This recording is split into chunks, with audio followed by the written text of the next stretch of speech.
नमस्कार, अभी हमें सेक्टर 5 पंचकुला में यहाँ पर जो लोग अभियान कर रहे हैं, यहाँ पर धरने पे बैठे हुए हैं कि पुलिस ज्वाइनिंग दे।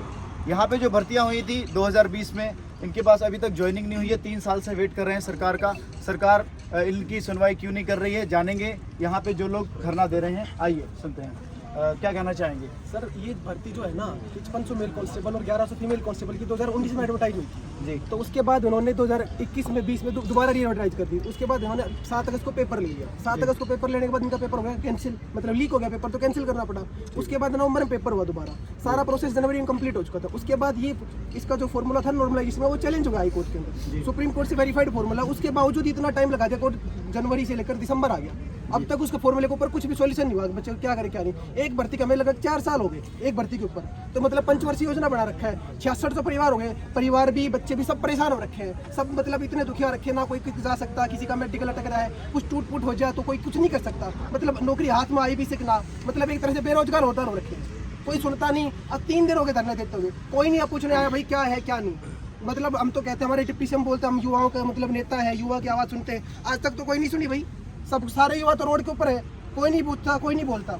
तो बड़े दुखी हो क्या रखे, हम तो कति ज़्यादा दुखी हो क्या रखे। 2-2 महीने की डेट पड़े, ऐसे कोई नहीं पूछता अगर क्या कितना निकल गया क्या निकल गया। सर मेंटली टॉर्चर हो रखा पूरा जी। आइए हम आप लोग को और लोग दिखाते हैं यहाँ पे, जो यहाँ पर फीमेल्स हैं, फीमेल्स भी यहाँ पर आई हुई हैं। सबसे बड़ी समस्या जो होती है आजकल ठंड की, हम एक तरफ से देखें कि हम लोग सर्वाइव कर सकते हैं, वहाँ पे लेडीज़ भी यहाँ पे सर्वाइव कर रही हैं इस धरने के अंदर। तो हम इनसे जानना चाहेंगे कि क्या आप क्या कहना चाहेंगे। सर बस ज्वाइनिंग में मुद्दा है, ज्वाइनिंग के लिए हमें बैठना पड़ता है, ये मजबूरी है बैठना, किसी को शौक नहीं है।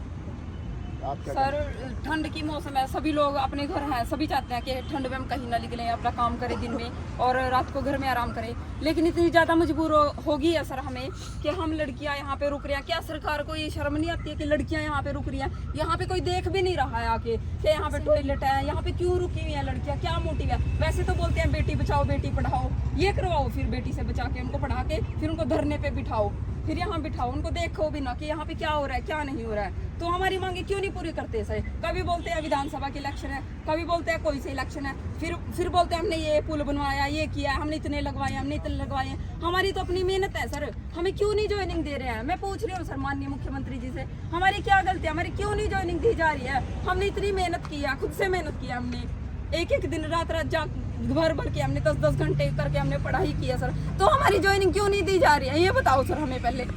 क्या गलती है हमारी कि हमने पढ़ लिया, हम गरीब माँ बाप के घर में जन्म ले लिया, यही हमारी गलती है क्या? क्या हम टाटा बिरला के घर जन्म ले लेते फिर हमें कोई देख लेता, हाँ भाई सेलिब्रिटी है इनको देखो, फिर यही गलती है हमारी कि हम गरीब और हमने पढ़ लिया, हमने पेपर पास कर लिया, बस यही गलती है। तो मैं सर यही बोलना चाहूँगी, जो भी माननीय मुख्यमंत्री जी हैं हमारे, जो भी हाई कोर्ट के, सुप्रीम कोर्ट के, जहाँ जो भी इस वीडियो को देख रहे हैं सर, सभी से मेरी ये गुजारिश है कि हमारे इस धरने को जल्दी से जल्दी निपटाएं और हमारी ज्वाइनिंग दें सर। बस हमें ज्वाइनिंग दें, हमें दूसरी बात कुछ चाहिए ही नहीं सर, बस ज्वाइनिंग दी जाए हमारी सर। भाई सबसे बड़ी बात तो ये करे की है कि नाम के पीछे हवलदार लग गया, पल्ले कुछ नहीं है। आज सुबह मैं खेत में पानी लगाने था, पड़ोसी भी ताने मार रहा है, बोला तू हवलदार होके पानी लगा। 6 महीने तो हवलदार हो रही है, पल्ले कुछ को नहीं। सरकार पता नहीं क्या चाह रही है। अगर वही उस जज का अगर बेटा या बेटी होता तो वह इतने लेट कर देते भर्ती। जब इन जो घर में बैठी हैं, इन्हें ये कौन समझदार रही भी ये बालक करते क्या में लिखट के आ रहे हैं। इनने भी ये किसी माँ बाप की औलाद हो गए, उनके बच्चे बैठे हैं आराम तक अपने एसी रूम में, घर लगा बैठे हैं। ये बालक भाई इनके क्या सुविधा, भाई कोई भी आगे नहीं है इन खातर सुविधा खातर। पिछले 6 महीने हो गए, एक नेता ऐसा नहीं छोड़ा जिसके आगे ये फिरे नहीं हो। पहला तो वोट मांगना थे, आप फिर करते भाजी आया करते, पाँव पकड़ने तेरे होते वोट दो। और वे नेता ही भय खड़ा, कोई नेता आगे नहीं चले। 3 दिन हो गए इन्हें बैठे ने, कोई भी संज्ञान लेने नहीं आ रहा। भाई हमने गलती क्या कर दी, हम पढ़ लिए, वही गलती है। पहला नारा दिया, बिना पर्ची बिना खर्ची सब कुछ हो गया, फिर ही क्या रह गया? जो फॉर्मूला ऊपर था सुप्रीम कोर्ट तक नॉर्मलाइजेशन का प्रूफ है, उसके बाद में क्या चीज़ रहेगी? 9वें महीने की 17 तारीख जो जुडिशल ने दी थी, वह बोले थे कि यह जजमेंट डेट है। जजमेंट डेट का मतलब ये होता है कि वो लास्ट हियरिंग है, उसके बाद में फैसला आएगा। उसके बाद में फैसला कहाँ है भाई? 9वें महीने की 17 तारीख दिसंबर ले दिया। पिछली 3 हियरिंग पे तो बिना सुनवाई अगली तारीख भाई अडी के जाओ। हर तारीख पर घर के भी उम्मीद हो सवेरे लाग दे बेटा के रहे तेरा के रहे। पड़ोसी भी आले सवेरे चाह कौन पीने देंगे, मुँह कौन धोने देंगे, उससे पहला होगा अरे बोले तेरा की रहा रहा के भाई कि मैं वो फैसला तो रहा कि मैं तो फैसला करो करे सुनवाई भी तो करो।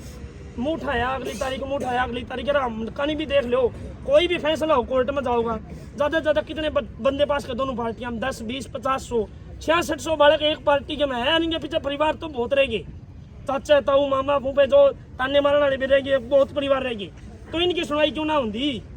हमने क्या कसूर कर दिया भाई? जिन एक पार्टी का केस है वो तो अर्ली हियरिंग में डाल के अगली तारीख भी 10-15 दिन की मिल गया। अब हमने सीधी पीछे 1.25 महीना की, सीधी 2.5 महीना की। भाई हमारा क्या कसूर है? हम क्या अर्ली देंगे? क्या लायक को नहीं? तो आप जज साहब से क्या विनती करना चाहेंगे? जज साहब से यही विनती करना चाहेंगे भी उनको हमसे ज़्यादा बहुत ज़्यादा ज्ञान है, हमारे को तो कुछ ज्ञान भी है ही नहीं, तो उनको सब कुछ ज्ञान है। अगर उनको भर्ती फेयर एंड क्लियर लगती है तो फिर जजमेंट देने में इतना टाइम नहीं लगाएं, क्योंकि हम सब कहीं भी जाने के लायक नहीं है। आज कहीं भी जाते हैं तो भी हमको सबसे बड़ी तो हमारे शरीर की चिंता रहती है, तो मेडिकल रहता है, तो अर्ली हियरिंग करके हमें सबसे पहले ज्वाइनिंग दें। मैं माननीय हरियाणा सरकार और प्रशासन से ये दरख्वास्त करना चाहूँगा आपके चैनल के माध्यम से कि वो किसी तरह से भी करके अपने एडवोकेट को क्या करके किसी तरह से भी करके ये जो 2.5 महीने की तारीख हमें मिली हुई है इसको कम से कम दिन के अंदर करीब जैसे मान लिया 2 दिन 3 दिन के अंदर अर्ली हियरिंग लगवा करके ये हमारा फैसला करवाए। चेयरमैन साहब बिल्कुल 10 बार ये कह चुके हैं कि इक्वी परसेंटल मेथड के अंदर कोई कमी नहीं है।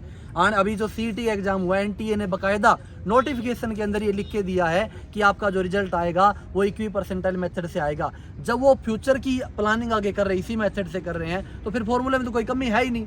जब मेथड में कोई कमी नहीं है, रिजल्ट बिल्कुल सही आया, वो भर्ती में मतलब कोई कमी नहीं, कोई धांधली नहीं हुई बिल्कुल। अब देखो मेन समस्या इस भर्ती की ये भी है क्योंकि इसके अंदर मोस्टली 99% गरीब परिवारों के बच्चे लगे हुए हैं, क्योंकि अगर किसी बड़े उद्योगपति का या किसी और का अगर अच्छे घरों से बच्चे लगे होते तो शायद इसकी प्रोसेस और जल्दी हो जाती। अब हमारा कसूर मान लो ये, लेकिन मैं तो आपके चैनल के माध्यम से प्रशासन और हरियाणा सरकार से ये कहूँगा कि जल्दी से जल्दी हियरिंग करवाई जाए और ये केस जो है रफा दफा किया जाए, हमें हमारी ज्वाइनिंग दी जाए।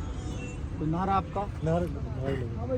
हरियाणा पुलिस ज्वाइनिंग दो सर, बहुत दिन हरियाणा पुलिस भर्ती पूरी करो, हरियाणा पुलिस भर्ती पूरी करो, हरियाणा पुलिस ज्वाइनिंग दो।